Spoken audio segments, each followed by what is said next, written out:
মাকে এখন ভোগ নিবেদন করা হচ্ছে। এই সেই পুকুর যেখানে সতীর দেহাংশ পড়েছিল, সিদ্ধপীঠ। মাকে ভোগ নিবেদন করা হচ্ছে এখন এই মুহূর্তে।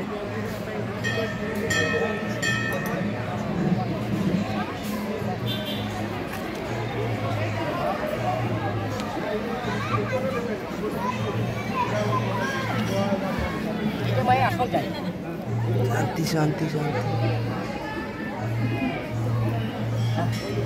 মায়ের ভোগ।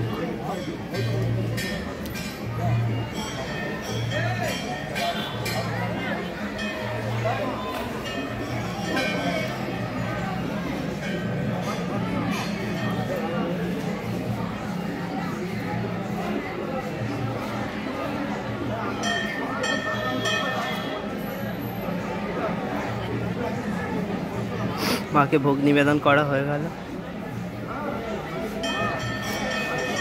জয় মা।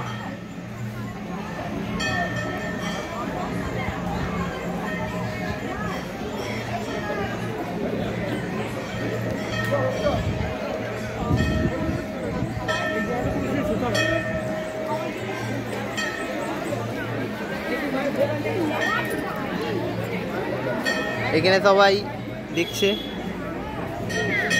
আমি ফটো তুলছি না, এই ভিডিও বানাচ্ছি। এখানে ধূপ মোমবাতি জ্বালাচ্ছে।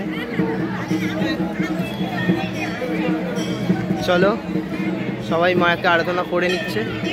আবার আপনাকে